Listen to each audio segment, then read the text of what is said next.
Vamos dar início agora à coletiva de imprensa com o professor Lucas Silvestre. Danilo Queiroz.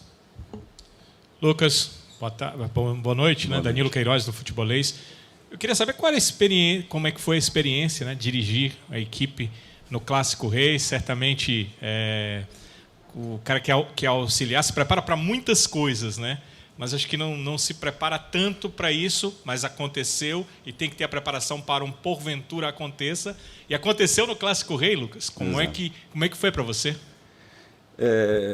Logicamente, a gente se prepara para um trabalho diferenciado no dia do jogo, né? Não para esse trabalho do treinador e, pelo contrário, para passar todas as informações e tudo que possa estar acontecendo dentro de campo para ele. Então, é uma situação diferente, uma experiência muito legal. Eu não imaginava que fosse... Ele já vinha com 2 cartões amarelos há algum tempo e eu não imaginava que fosse ser no Clássico essa suspensão dele. E se poder ter a experiência de trabalhar num Clássico da maneira como foi, com essa semana agitada, né, no sentido do nosso torcedor ir até o nosso campo, a festa que eles fizeram ontem, depois pega o estádio lotado. Então é uma experiência muito legal. Estou muito feliz de poder participar e, principalmente, ainda sair com esse resultado positivo. E a maneira como foi, a maneira como a equipe se entregou, sem palavras assim para poder destacar tudo que aconteceu no dia de hoje. Lucas, boa noite aqui, aqui na ponta. Del Luiz, tudo bem? Da Rádio Vesmares. Lucas, conta um pouco como é essa relação pai e filho também nesse trabalho, né? Como é que é tudo isso? Deve ser muito bacana, né, cara? Você trabalhar com seu pai, acredito que você se espelha no seu pai, como é normal. E conta um pouco como foi esse bastidor para esse Clássico Rei, a tua relação, a tua conversa com o Dorival. É uma relação de trabalho de 12 anos já, então, obviamente que a gente já se conhece muito bem, principalmente, né, nessa parte de trabalho. Ele sabe exatamente a maneira como eu penso, a maneira como eu ajo, e eu também sei os momentos, né, que eu possa intervir, que eu possa fazer alguma contribuição dentro dos treinamentos e também dos jogos. Para o jogo, assim, em si, não foi a primeira vez que aconteceu, né? Eu já tinha substituído ele em outros momentos, mas ele me passa muita tranquilidade, dá muita liberdade também para que eu possa tomar as decisões dentro de campo. Eu vou muito pelo meu feeling, pelo meu sentimento, e ele dá essa liberdade para que eu possa também tomar essas decisões. Isso é importante, porque mostra essa relação de confiança, né, dele acreditar naquilo que a gente também vem fazendo nos bastidores, que, apesar de ser filho, eu sou um profissional qualquer dentro da comissão técnica. Eu sempre falo que, por ser filho, eu tive essa oportunidade um pouco mais rápido do que talvez outros profissionais tenham. Mas isso, pelo contrário, só aumenta a cobrança, a responsabilidade. E eu sou uma pessoa que eu me cobro muito. Eu estou a todos os momentos buscando uma evolução, buscando melhorar um pouco mais. Eu tenho o sonho, o desejo de me tornar um treinador ainda. Então, eu busco essa evolução constante, ele sabe disso, e acho que por isso também essa relação, além de pai e filho, de confiança no profissional Lucas Silvestre, que está ali à frente do trabalho. Lucas, tudo bom? Aqui é o Horácio, do Jornal Povo e da Rádio Povo CBN. Parabéns pela vitória, viu? Grande resultado, mas eu tenho que te perguntar também dos próximos jogos, né? O Ceará perdeu o Richarlison hoje pelo 3º cartão amarelo, tem algumas lesões ali que a gente pode saber um pouquinho mais, até se você puder falar, do Luiz Otávio, que foi que aconteceu, mas vai perder alguns jogadores para esse final de semana. Eu queria saber qual foi o peso, como é que vocês vão levar essa vitória de hoje para o jogo do final de semana contra o Curitiba, quanto esse jogo de hoje vai influenciar, contando, obviamente, as ausências de alguns jogadores. O Richardson e qual foi o outro atleta que você falou? O Luiz Otávio. Realmente, foi uma pena a gente ter tido que tirar o Richardson no intervalo. Ele já vinha sendo ameaçado de uma expulsão, e então a gente precisou fazer essa alteração. O Richardson vinha muito bem na partida, estava comandando o meio-campo, estava conseguindo girar a bola de um lado para o outro com velocidade, então ele vinha muito bem, né, durante a partida. E com certeza para esse jogo de sábado é uma perda grande que a gente tem. E o Luiz, não tenho o que falar, o Luiz é nosso capitão. É um atleta que todo mundo confia, todo mundo gosta dentro do grupo, e a gente espera só que ele possa retornar o mais rápido possível. Para esse jogo de sábado, obviamente que a gente ainda não pensou em nada, não deu tempo nem de conversar sobre o sábado, mas aproveitando essa oportunidade de chamar o nosso torcedor para dentro de campo. No sábado, o nosso torcedor vai ser o grande diferencial. Foi incrível o que eles fizeram ontem lá no centro de treinamento. Poucas vezes eu vi isso. Eu tive uma outra experiência no São Paulo, que a gente fez um treino no Morumbi e tinha acho que 15, 20 mil pessoas no estádio. Mas a festa que eles fizeram ontem lá dentro e a energia que eles passaram para os atletas, então que eles possam trazer isso sábado, que possam lotar o estádio, porque vai ser um jogo muito difícil. A gente já iniciou a análise do Curitiba. Vai ser um jogo muito difícil, a gente precisa muito do apoio do nosso torcedor. Lucas, aqui, Mário Kempis, aqui. Kempis. Em frente. Aqui, Mário Kempis, do blog do Kempis. Queria que você pudesse falar. Eu posso falar blog do Kempis, eu fui credenciado pelo blog do Kempis, viu? Só para avisar. Vamos lá. Queria que você pudesse falar um pouco sobre o Kleber. O Kleber, você tinha o Zé Roberto, você tinha o Vina, você tem o Yuri, você tem Jael, você tem Zé Roberto, Matheus Peixoto, e mesmo assim vocês deram assim, acho que um voto de confiança pelo Kleber por tudo que ele passou. Ontem, na coletiva, ele até brincou, um dos colegas, acho que foi o Ibernão que falou, e brincou dizendo que se ele ia fazer o gol, ele disse, se Deus quiser, eu vou fazer o gol. Eu queria que você pudesse falar um pouco dessa confiança que vocês passaram para ele, porque realmente ele deu uma virada muito boa, e está respondendo. Eu acredito que tem um pouco do dedo de vocês nisso. Kempis, até muito legal essa sua pergunta, porque se ninguém tocasse nesse assunto, eu ia acabar falando sobre isso. Eu me lembro no primeiro jogo que nós fizemos aqui, se eu não me engano, contra o Independiente, que a gente colocou o Kleber no jogo.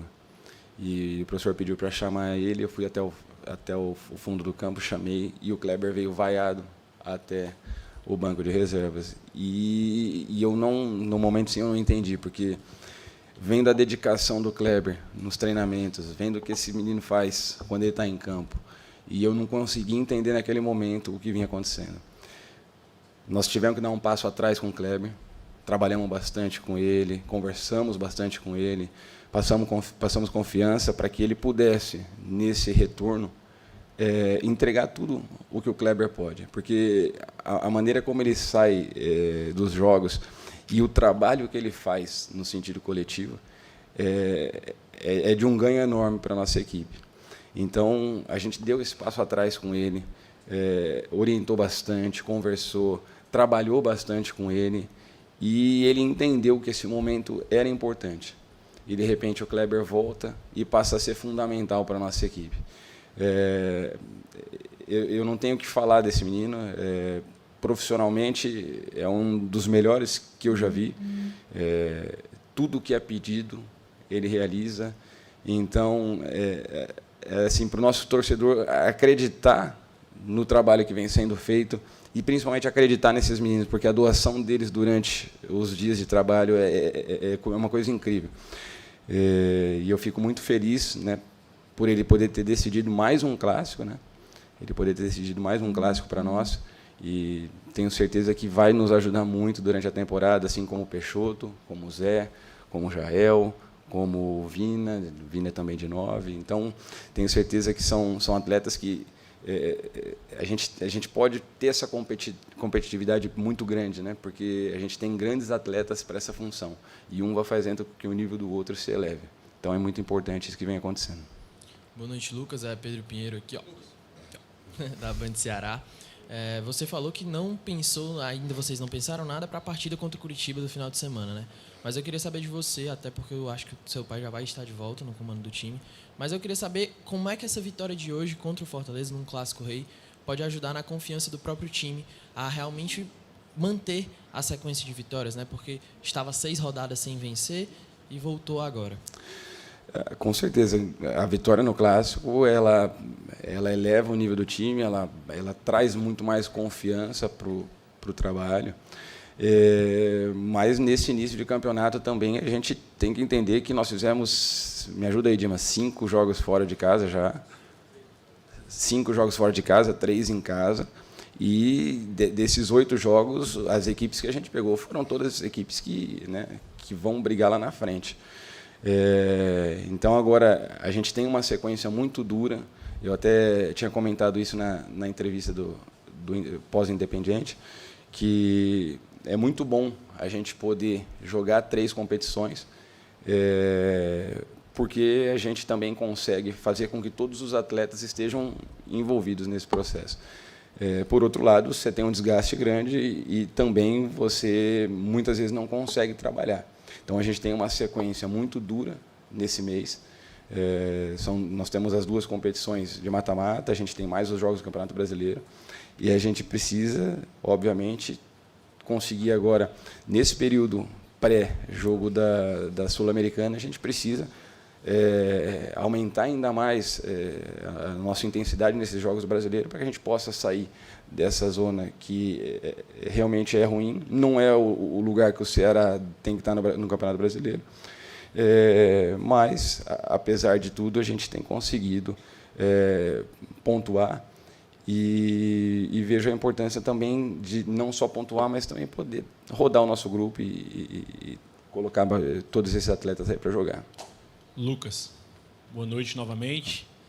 Lógico que quando você termina o primeiro tempo vencendo, foi um bom primeiro tempo, né? Mas eu queria que você falasse daquela situação de parar muito o jogo no início da partida, né? Teve a situação da torcida, depois teve a confusão. Você acha que atrapalhou de certa forma, já que a sua equipe também tinha que buscar o resultado, também tinha que vencer o jogo? Foi uma situação meio complicada, o primeiro tempo muito arrastado, com mais tempo de jogo parado do que com bola rolando. E se eu não estou enganado, o Dorival comandou já 13 clubes dos 20 do Campeonato Brasileiro. Então ele tem muita experiência em clássicos, né? Já venceu muitos clássicos. Foi uma vitória também legal, bacana para o vovô Dorival? O Matheus vem por aí, né? Minha esposa tá grávida, está com 6 meses agora.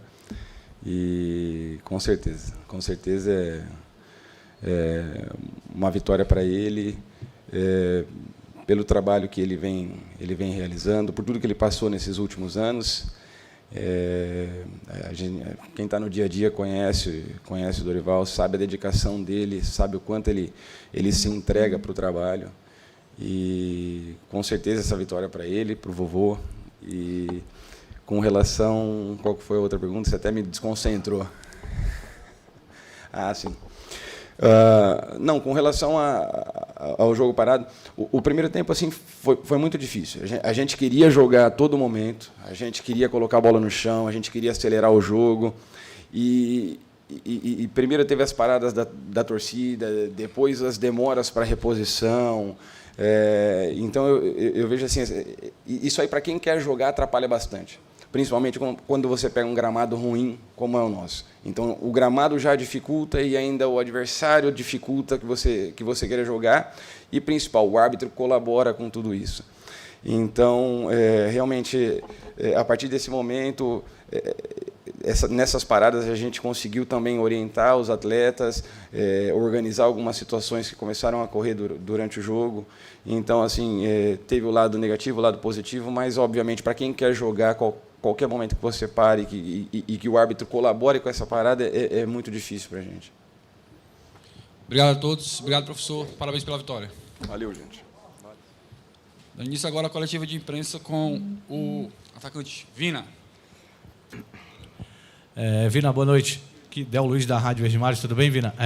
Em relação à tua recuperação, queria que você falasse um pouquinho desses dias, como foi, e sobre o empenho do departamento médico do clube para te deixar apto a jogar e jogar o tempo que você jogou, né? Acredito que esteja bem até para o próximo jogo já.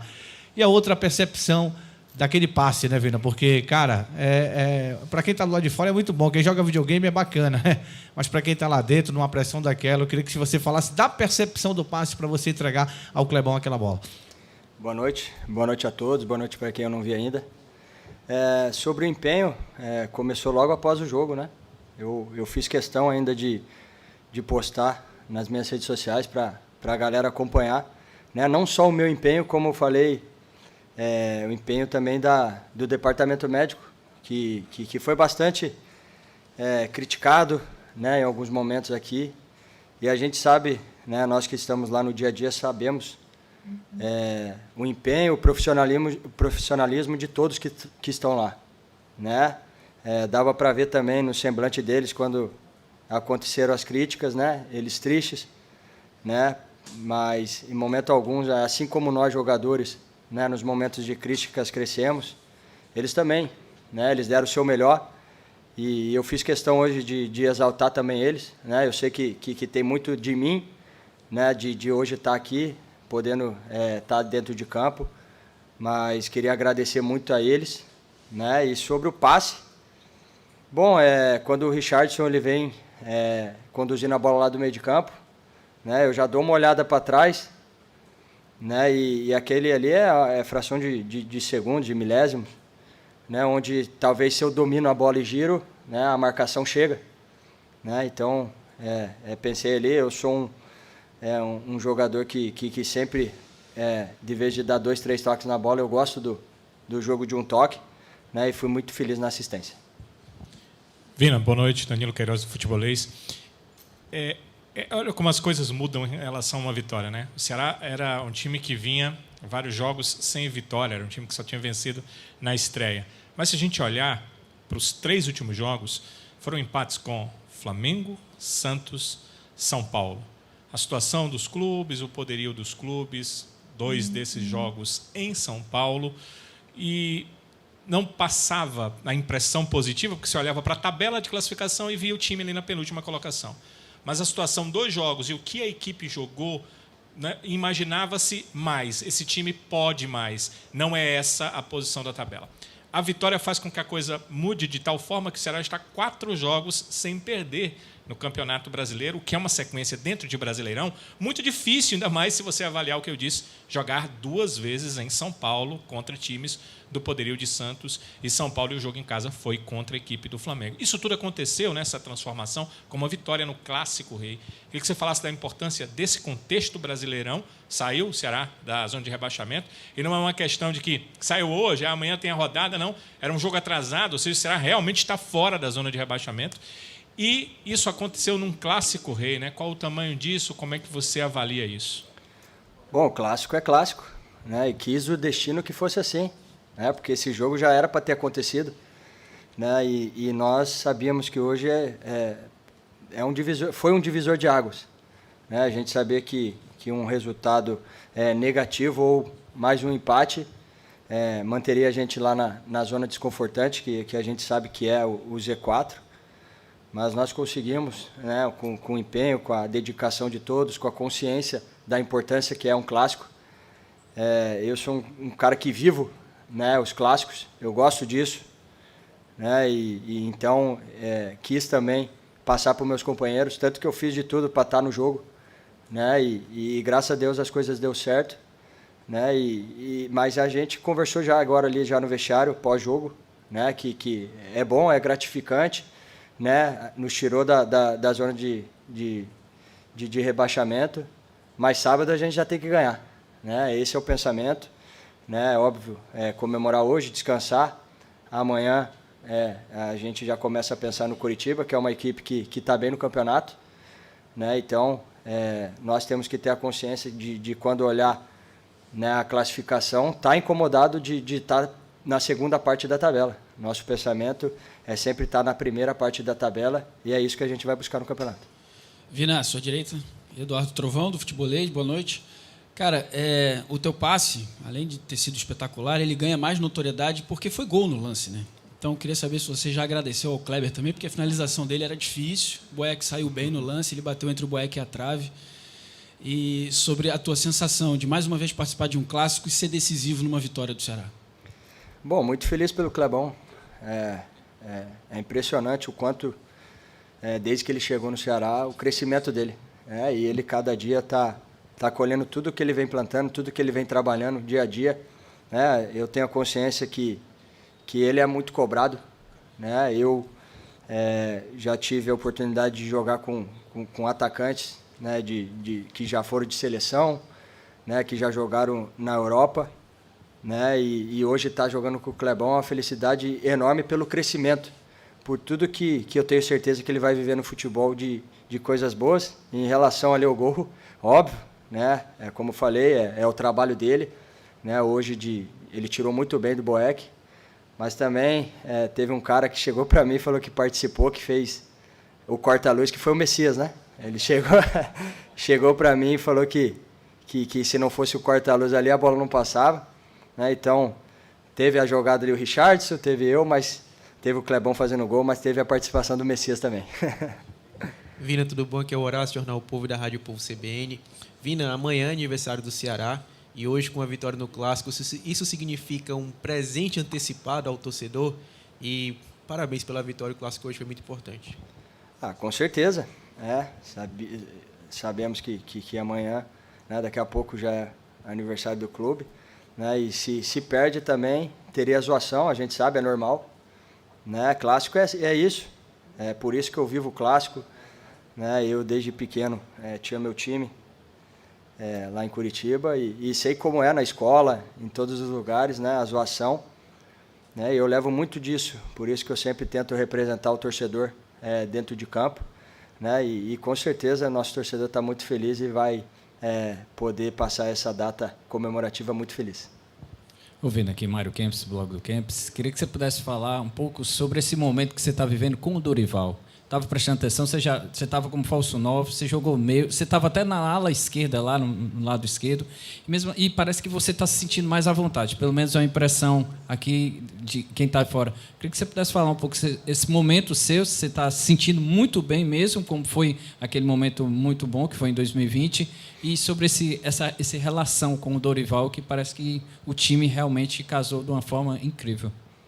Bom, o Dorival, desde que chegou, ele foi muito bem claro, né? A gente sabe a maneira como ele gosta que jogue, né? Não tem aquele 10 clássico, né?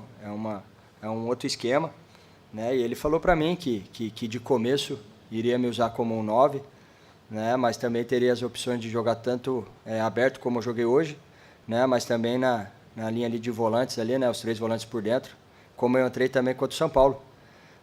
Hoje o futebol pede isso, pede que o jogador faça mais de uma função, né? E então eu nos treinamentos, assim como todo mundo, tenta entender o máximo das posições, porque uma hora ou outra vai precisar, é isso que eu faço, e hoje estava muito tranquilo ali, mesmo jogando numa posição que muitos não tinham ainda visto, até mesmo não tinha jogado, né? E soube fazer bem, óbvio que contei com o apoio ali do pessoal do lado, né, com o Vitor, o Luiz, conversando direto, me passando posicionamento para poder ajudar.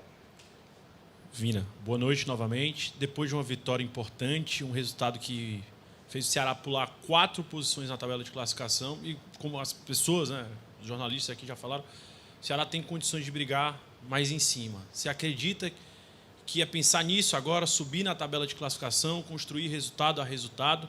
E eu queria que você... Eu sei que você já tocou nesse assunto do jogo do Curitiba, né? Mas falasse um pouco mais, você que conhece bem a realidade, já jogou lá no início da carreira, já jogou também no rival, inclusive já falou com o seu time em entrevista também, tem toda essa situação. Hoje o Ceará deve brigar pelo quê no campeonato? Bom, eu sempre fui bem claro, né? E isso eu sempre deixei bem claro que não é pensar pequeno, né? É o famoso 45 pontos, não tem como. Né? Até porque para você chegar num G4, você tem que passar dos 45 pontos. Isso é lógica. Então, acho que essa é a nossa primeira meta. Né? E agora a gente vai entrar numa sequência onde dá para pontuar mais. A gente tem essa consciência, com todos o respeito que a gente tem que ter pelos nossos adversários.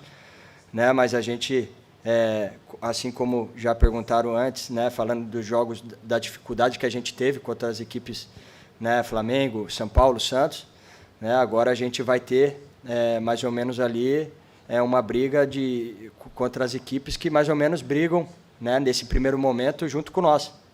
Então a gente tem essa consciência, né, e pontuar, porque como eu falei, a gente tem que pensar grande. Né? É óbvio que se eu chegar aqui e falar, bater na Libertadores, né, eu vou estar trazendo uma responsabilidade grande, mas a gente trabalha meta a meta para, se Deus quiser, lá no final do ano a gente conseguir, né, esse feito, o Sul-Americana, é o que a gente vai brigar. A gente ter que estar sempre brigando por coisas grandes aqui no Ceará. Muito obrigado a todos. Obrigado, Vina. Parabéns Valeu, pela galera. vitória. Boa noite.